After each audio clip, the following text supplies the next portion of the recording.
Après une soirée entre copines, ma femme est rentrée avec un sourire en moins, un secret en plus. Et quelques semaines plus tard, elle m'a annoncé une grossesse qui a fait sauter quelque chose dans ma tête. Pas une crise. Non, un verrou. Et quand j'ai compris que les dates ne collaient pas, j'ai cessé d'être un mari inquiet pour devenir un homme méthodique. Celui qui ne crie pas, celui qui vérifie, celui qui ferme la porte derrière les mensonges et garde la clé. Tout a commencé 17 jours plus tôt. Un jeudi banal, le genre de soirée où même le poulet rôti semblait fatigué. Nous étions dans notre appartement à Lyon, pas loin de mon chat. Théodore dessinait des dinosaures sur la table basse avec un sérieux de commissaire aux comptes, et Claire faisait glisser son doigt sur son téléphone depuis 20 minutes, avec cette tête absente que je connaissais mal. Puis, elle a posé son verre de blanc et m'a dit, presque avec ennui, qu'elle avait besoin de vivre sa propre vie. J'ai levé les yeux de la facture du syndic, et j'ai cru avoir mal entendu. Vivre ta propre vie. J'ai répété. Très bien. Et nous, on est quoi? Un stage de découverte. Elle a soufflé, agacée, comme si j'étais devenu une lampe qu'on n'arrive plus à éteindre. Tu comprends tout de travers. Adrien, j'ai juste besoin d'air. D'arrêter d'être seulement une mère, une épouse, une gestionnaire de courses Carrefour et de rendez-vous chez le pédiatre. Le mot seulement m'a piqué. Pas parce qu'elle avait tort sur la fatigue, mais parce qu'elle parlait déjà de sa vie, comme si j'en étais sorti. La dispute n'a pas explosé. Elle a froidement cuit. Ce qui est pire. Pas de vaisselle cassée. Pas de théâtre. Juste des phrases bien rangées pour faire mal proprement. Elle m'a reproché d'être contrôlant. J'ai répondu que vérifier si le loyer part, si la CAF suit pour la garde du mercredi, et si notre fils a des chaussures à sa taille. Ce n'était pas du contrôle. C'était la version adulte de l'existence. Elle a ri. Ce petit rire sec que je n'aimais pas, le rire de quelqu'un qui vous a déjà placé dans la case des hommes prévisibles, le lendemain, elle est partie pour l'enterrement de vie de jeune fille de sa cousine à Annecy, censé durer une soirée et une nuit chez une amie. Elle avait préparé sa valise avec un soin presque adolescent. Robe noire, trousse de maquillage, parfum qu'elle ne mettait plus avec moi depuis des mois. J'ai noté le détail, sans commentaire. On ne gagne rien à commenter les évidences quand elles sont encore en train de se déguiser. Elle a embrassé Théodore sur le front, distraitement, m'a lancé un à deux mains, et dans l'encadrement de la porte, j'ai eu ce sentiment idiot mais précis qu'un truc s'était déplacé de quelques centimètres dans notre vie, assez pour que tout finisse par tomber. Le samedi matin, rien. À midi, rien. À 16h, un message. Je rentre plus tard. Batterie faible. Soirée prolongée. J'ai relu 3 fois. Pas parce que je ne comprenais pas le français, mais parce que Claire détestait dormir ailleurs, sans prévenir. Surtout quand Théodore l'attendait pour montrer son puzzle terminé. Elle n'est rentrée que le dimanche, en fin de matinée. Lunettes noires, cheveux attachés à la va-vite. La même robe froissée, sous un manteau fermé jusqu'au cou. Elle sentait le parfum recouvrant quelque chose. L'alcool, la nuit, le mensonge. Choisissez votre poison. Alors, c'était bien? J'ai demandé pendant qu'elle posait son sac comme une preuve qu'elle ne voulait pas ouvrir. Oui, fatigant. On a peu dormi. Elle n'a pas détaillé. Claire détaillait toujours, même les choses inutiles. Surtout les choses inutiles. Là, rien. Elle a pris une douche très longue, a laissé son téléphone face contre table dans la cuisine. Réflexe nouveau, presque caricatural. Et le reste de la journée, elle a joué son propre rôle avec une demi-seconde de retard. Comme une mauvaise actrice dans une série française financée trop vite. Avec Théodore, pareil, moins de patience. Moins de présence. Elle souriait, sans regarder. Répondait, sans écouter. Et le soir, quand j'ai glissé ma main vers la sienne dans le lit, elle s'est raidie avant de murmurer qu'elle était épuisée. J'ai retiré ma main, dignement. Je ne supplie personne pour obtenir ce qui m'était donné, autrefois sans calcul. Les jours suivants ont confirmé ce que mon instinct avait déjà tamponné. Quelque chose clochait. Claire vivait collée à son téléphone. Elle l'emmenait même pour jeter les poubelles. Elle inclinait l'écran dès que j'approchais. Changeait de pièce pour répondre à des messages. Coupait le son, la nuit. Et surtout, Elle avait cette douceur artificielle qui remplace l'amour quand on veut seulement éviter les questions. Un mardi, en revenant de la boulangerie avec une tradition et 2 flancs, j'ai vu sa silhouette sur le balcon. Elle écrivait vite, puis elle a souri à son écran. Pas le sourire poli. Non, celui qui monte tout seul, celui qui appartient encore au désir. Quand elle m'a entendu ouvrir, elle a verrouillé le téléphone, dans le même mouvement. Fluide, trop fluide. Tu sursautes pour une promo Vinted maintenant. J'ai dit, elle m'a regardé, comme on regarde un collègue pénible. Tu deviens parano. Peut-être, j'ai répondu. Ou peut-être que toi, tu deviens intéressante ailleurs. Elle a tourné les talons sans répondre. Et c'est là que j'ai compris une chose très simple. Je n'étais plus dans un mariage abîmé. J'étais dans une mise en scène. Et je déteste les pièces où tout le monde ment, sauf le spectateur. 2 semaines après la fameuse soirée, elle m'a annoncé qu'elle était enceinte. Debout dans notre cuisine, entre la machine à café et les dessins de Théodore aimantés sur le frigo, elle tenait le test comme un ticket de caisse fatal. « Je suis enceinte », a-t-elle dit, avec un mélange de peur et d'attente, comme si elle cherchait ma réaction pour savoir quel personnage jouer ensuite. J'ai senti mon cœur ralentir au lieu d'accélérer. Un calme glacial, presque élégant. De quand le cerveau comprend avant les émotions. Parce que moi, je connaissais les dates, nos dernières semaines, nos distances, ses refus, cette fameuse nuit. Et dans ce silence, pendant qu'elle me regardait, j'ai eu la certitude, la plus nette de ma vie. Ce bébé n'était probablement pas le mien. Mais je n'ai rien dit. Pas encore. J'ai seulement hoché la tête. J'ai pris mon café. Et pour la première fois, j'ai commencé à compter. Pas les chances de sauver mon couple. Non. Les preuves qu'il me faudrait pour l'enterrer correctement. Je n'ai pas dormi cette nuit-là. Pas une seconde. Pas par chagrin. Pas encore. Plutôt par lucidité. Cette espèce de lumière cruelle qui s'allume quand tout ce qu'on refusait d'assembler forme soudain une image nette. Claire s'était endormie sur le côté, dos à moi, comme depuis des semaines. Et moi, j'écoutais le bourdonnement du frigo, les voitures au loin sur le cours Lafayette, la respiration régulière de notre fils dans sa chambre. Et je faisais l'inventaire, la dispute sur sa fameuse vie à elle, le retour le lendemain avec la robe froissée, le téléphone verrouillé comme un coffre de banque, son absence progressive, même quand elle était physiquement là, puis cette grossesse annoncée comme un test, pas médical, moral, presque théâtral, voir si j'allais sourire, poser des questions, ou me contenter du rôle du mari pratique qui prend rendez-vous à la maternité pendant qu'on lui repeint la réalité. Le lendemain matin, j'ai préparé le petit déjeuner de Théodore, brioche tranchée, jus de pomme, son dinosaure vert à côté du bol, parce qu'à 5 ans on mange mieux quand un tricératops surveille les céréales. Claire est entrée dans la cuisine en peignoir, les yeux cernés, mais la voix douce, presque trop douce. « Tu ne dis rien pour le bébé. » J'ai haussé les épaules. Je réfléchis. Elle a pris sa tasse, sans me regarder. Je savais qu'elle guettait la moindre fissure.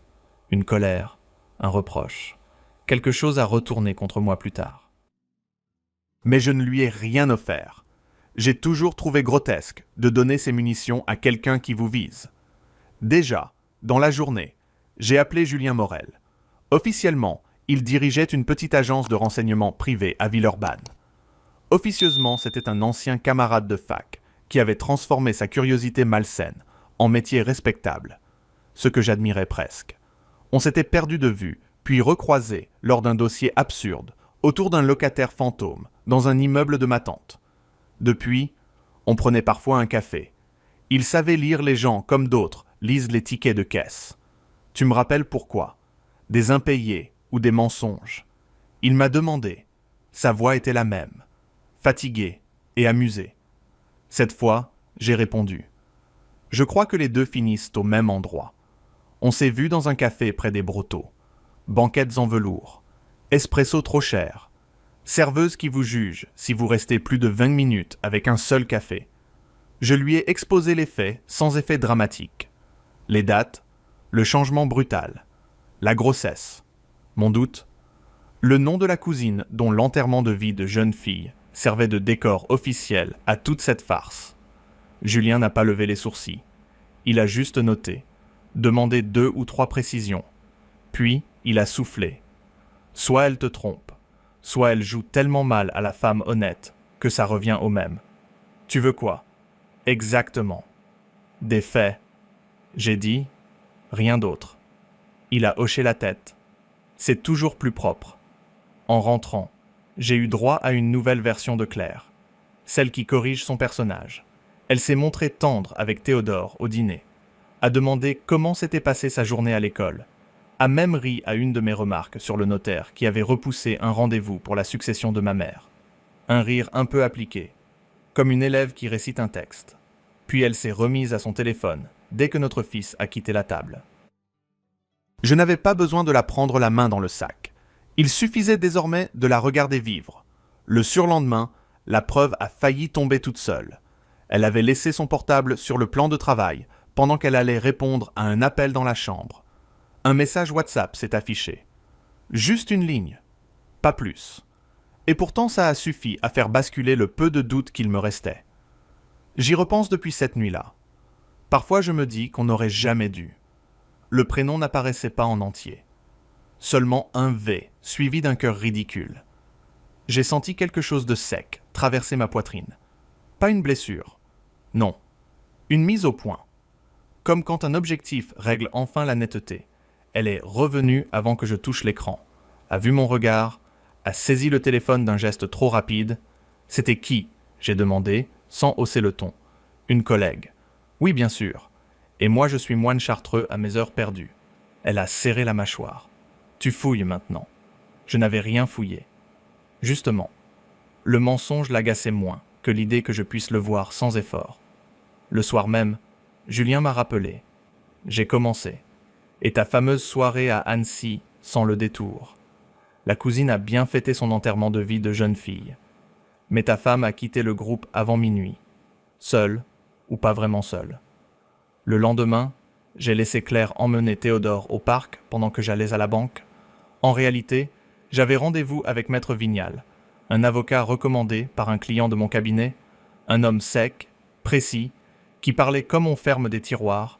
Je lui ai expliqué que je n'étais pas là pour lancer la guerre, seulement pour éviter d'être le dernier informé dans mon propre dossier. Il m'a conseillé ce que j'aurais de toute façon fait. Copie des comptes, état des biens, historique des crédits, sauvegarde des documents, et surtout, ne rien annoncer tant que je n'avais pas la preuve et un plan. Je suis sorti de son bureau avec une chemise cartonnée et une sensation étrange, celle de visiter les ruines d'un mariage encore debout. Le soir, Claire m'a annoncé qu'elle avait pris un rendez-vous chez une gynécologue, sans m'en parler. C'était déjà organisé, déjà pensé, déjà lancé, comme si ma place n'était plus que décorative. Très bien, j'ai répondu. Tu as l'air d'avoir tout prévu. Elle m'a jeté ce regard blessé, des gens qui trahissent, mais se vexent encore de votre froideur. Tu es distant, Adrien. J'ai failli rire. Distant. Voilà donc mon crime. Ne pas applaudir pendant qu'on déménageait, mon existence derrière mon dos. Plus tard, quand elle dormait, Julien m'a envoyé un simple message. Demain, 8 heures. J'ai le nom, j'ai l'hôtel. Et à ce moment-là, pour la première fois, je n'ai plus eu peur de ce que j'allais découvrir. J'ai seulement compris que la vérité avait enfin décidé de se présenter correctement. Le lendemain, à 8h03, j'étais assis dans ma voiture, devant un tabac encore à moitié fermé, un café trop chaud entre les mains et le téléphone posé sur le tableau de bord, comme un petit engin explosif. Julien n'appelait jamais pour meubler. Quand son nom a clignoté, j'ai répondu tout de suite. Il n'a pas pris de gants. Ta femme n'a pas dormi chez son ami. Elle a quitté le groupe avec un homme à 23h47. Ils ont pris un VTC jusqu'à un hôtel près du lac. Le Rivage Bleu. Chambre réservée au nom de Victor White. Départ le lendemain à 10h52. 2 petits déjeuners facturés. J'ai fermé les yeux une seconde. Pas par faiblesse. Juste pour laisser la phrase se poser correctement. Victor White, le nom faisait publicité pour parfum bas de gamme, ou coach en leadership sur LinkedIn. Julien a continué. J'ai des captures de vidéos. Pas parfaites, mais assez nettes. J'ai le registre. J'ai aussi trouvé que ce Victor travaille en freelance pour des boîtes événementielles. Il était prestataire sur la soirée de ta cousine. Donc non, ce n'était pas un inconnu croisé par hasard au comptoir. C'était pire. C'était facile. Organisé par le contexte. Presque servi sur plateau. En général, dans ces moments-là, les gens disent qu'ils ont vu rouge. Moi, non, j'ai vu gris. La couleur administrative des dossiers qu'on clôt, des contrats qu'on résilie, des existences qu'on trie. J'ai demandé à Julien de m'envoyer tout ce qu'il avait. Puis, je suis resté là 5 minutes à regarder les volets du tabac se lever. Le monde continuait avec une insolence admirable.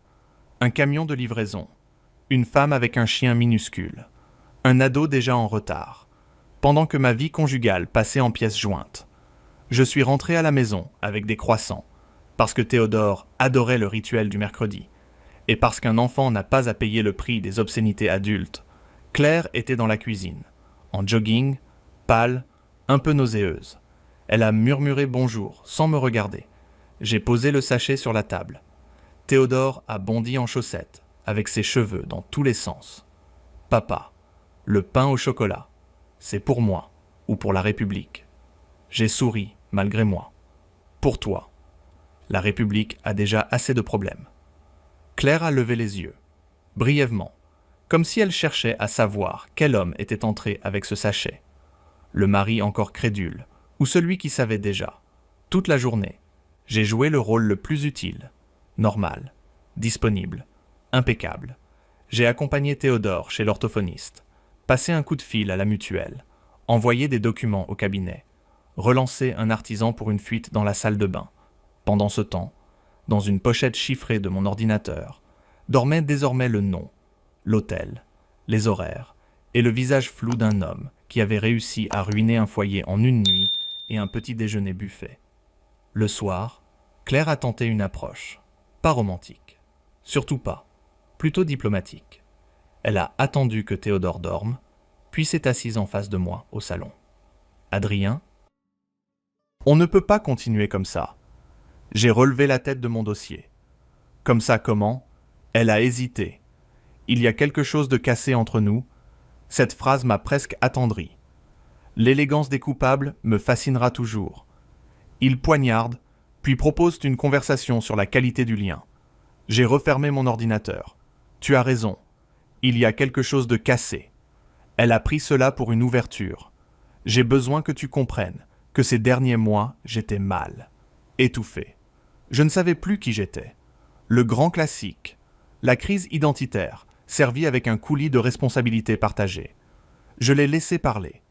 Elle évoquait sa fatigue, le poids du quotidien, le fait de s'être oublié, Lyon qui l'étouffait, la maternité trop jeune, moi trop stable, notre routine trop carrée.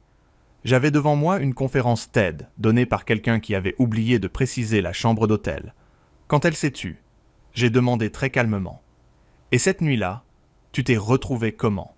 Exactement. Elle a blêmi. 1 seconde à peine, mais assez pour trahir le cerveau avant le visage. Quelle nuit ? J'ai soutenu son regard. Celle dont quelqu'un te reparle encore sur WhatsApp. Sa main a bougé vers son téléphone, posé plus loin. Réflexe d'enfant pris en faute. Puis elle a secoué la tête.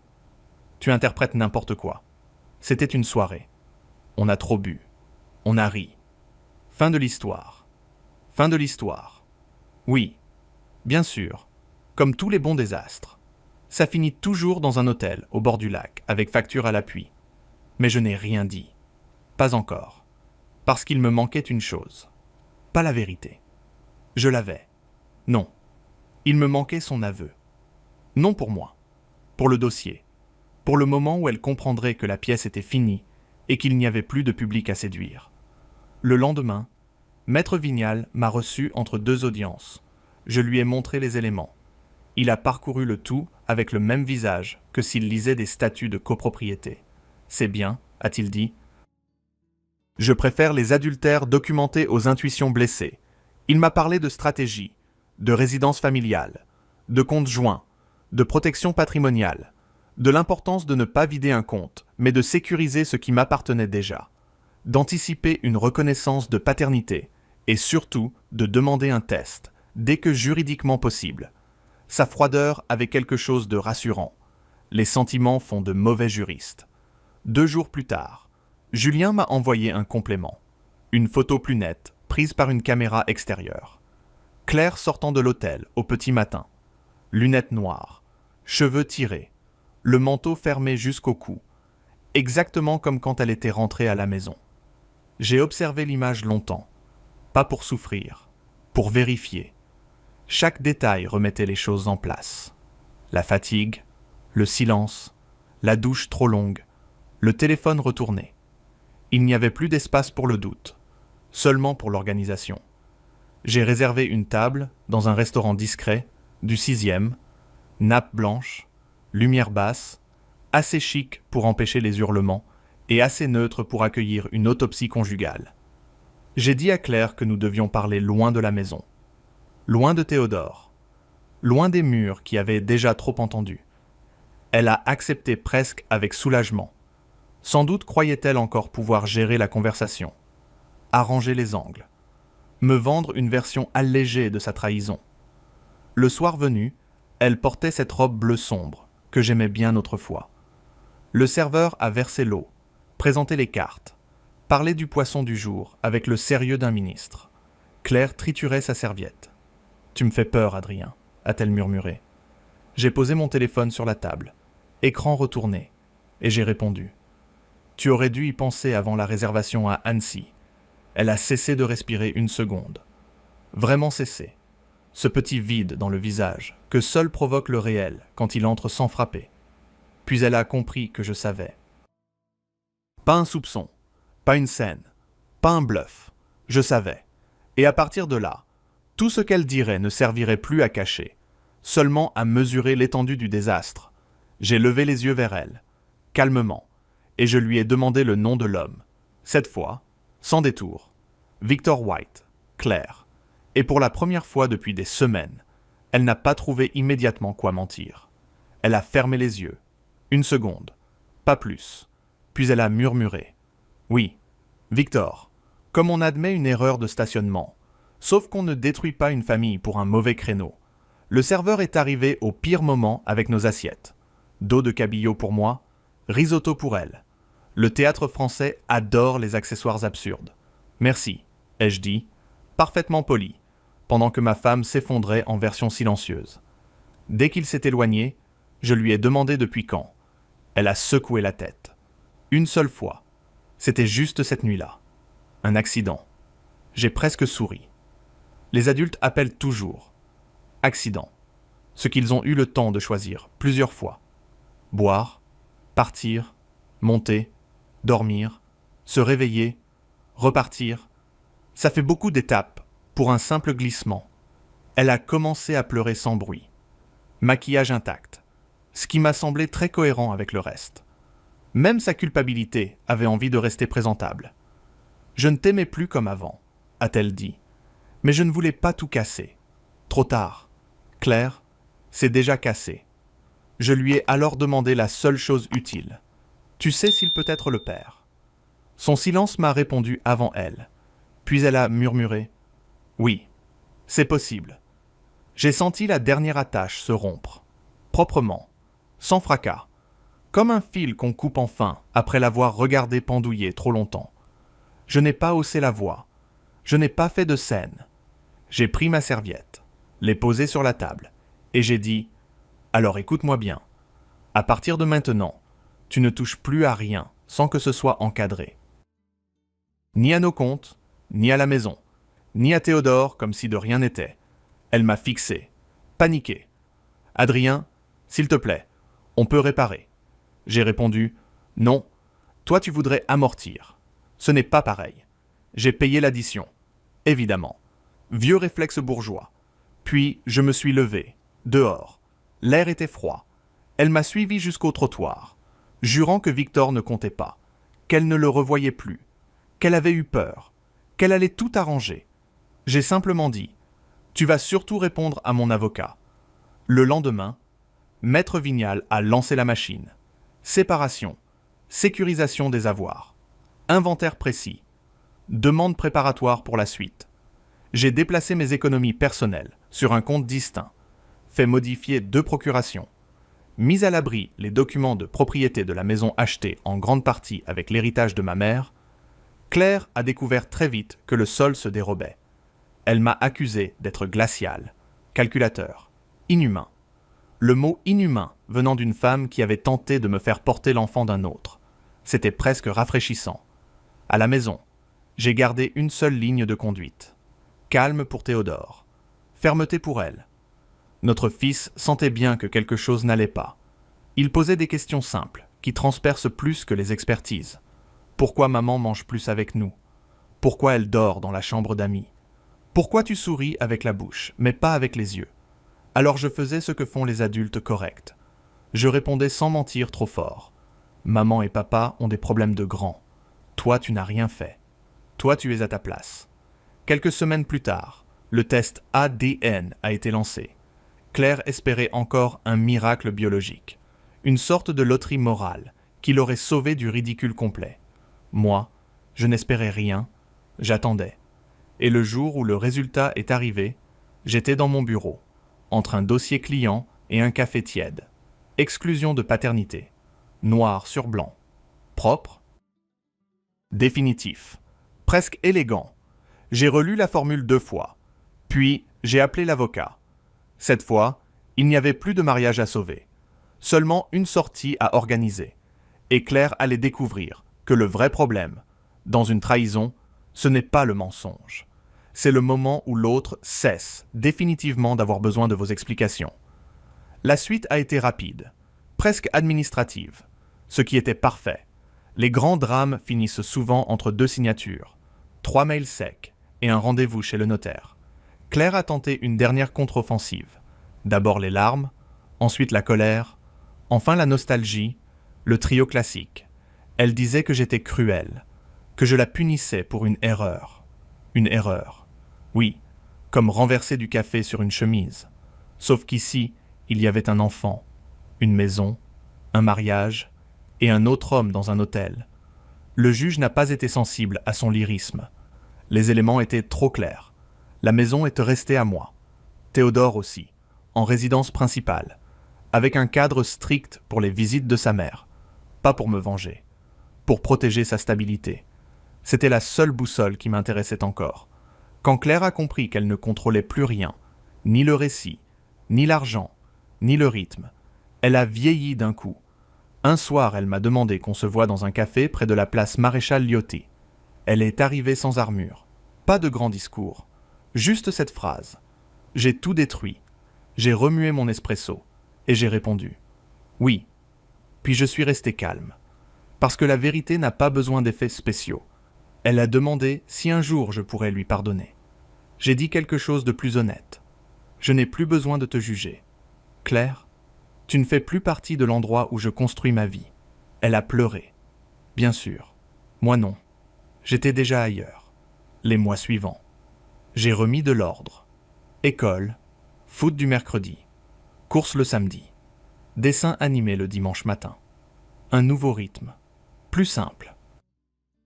Plus sain, Théodore a recommencé à rire sans regarder la porte d'entrée toutes les 5 minutes. Et moi, j'ai redécouvert ce luxe discret, rentré chez moi sans sentir le mensonge dans l'air. Quand le jugement définitif de divorce est arrivé, je l'ai rangé dans un dossier bleu, sans cérémonie. Ce n'était pas une victoire, juste la fin officielle d'un problème. Plus tard, j'ai rencontré quelqu'un, doucement, sans mise en scène. Une femme claire dans sa tête, stable, drôle, le genre qui ne joue pas avec les gens pour se sentir vivante. Et un soir, en regardant Théodore faire ses devoirs à la table de la cuisine, j'ai compris que le vrai dénouement n'était pas d'avoir gagné contre Claire, mais d'avoir cessé de vivre contre quoi que ce soit. Elle avait détruit notre famille. Oui, mais elle n'avait pas détruit ma vie. Ça, je ne lui ai jamais laissé. Et c'est peut-être la seule revanche adulte qui mérite vraiment ce nom. Le calme. Enfin, et un avenir propre. I'm not afraid of wet sheets. I kind of hate that photo. Okay, let's get myself looking slightly less rough. Rough? Okay, everyone. I'm gonna load up the game. Oh, it's a controller game. Fuck, I can't play it. Guys, it's a game that you need a controller for and I don't own a controller. Oh, fuck. Right, I guess we've got to wait for Last of Us then. Democracy is an illusion, guys. Oh, fuck's sake. Okay, I guess I'm going to have to buy myself a controller. Oh, I can't. I actually just can't afford to buy more fucking shit right now. Oh, I'm furious. Yeah, you probably can play keyboard, but it's probably the same as baby steps, right? Like, it recommends that you play with controller. Feels like America's Democracy. Let me just look on the Steam. Guides.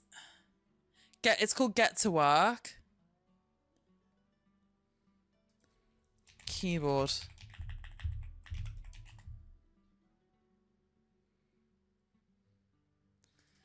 What does it say? Keyboard and mouse. Is it KBAM? You have a random controller? No, because they were all my exes. So my PlayStation and my Switch that I used to play with are both my exes.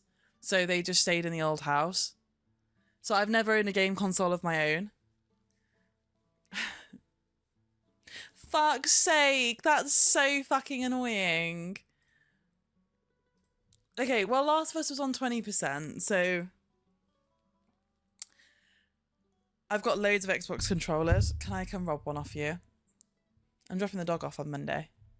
And I might be getting my nails done on Tuesday. Guys, I've got to drop the dog off. I'll pop over. We can go for Pirates on the Lane. That sounds really fun. I mean, regardless, but we can do that. We can do both. All of the above. I'm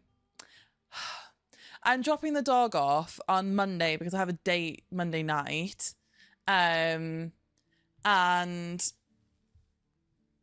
I can't take the dog with me. But I need to get my nails done. And my nail place is where the dog lives. So I'm going to have to go back, which is a 40-minute drive. I'm going to have to go back twice in 2 days. Hey, Glass. How are you? I guess I meet. Can I talk about them? One of your favorite streamers? Are you saying it's someone else? Is Amanda live? Maybe I just do the dog halfway and then her name is Holocaust. Thanks, Glass. How are you? And I go get my nails done on Tuesday as a treat. I really need to get my nails. I lost a. Look, we got our first chip today, of this set. Okay, the game's at 23%. For fuck's sake.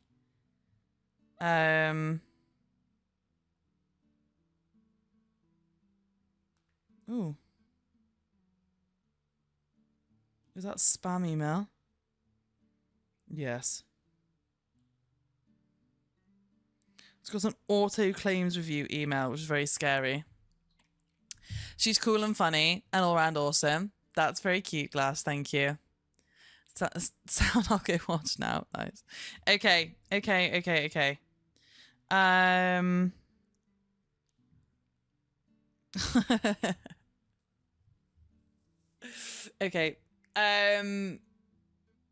What was I gonna do? I was looking at my nail appointment.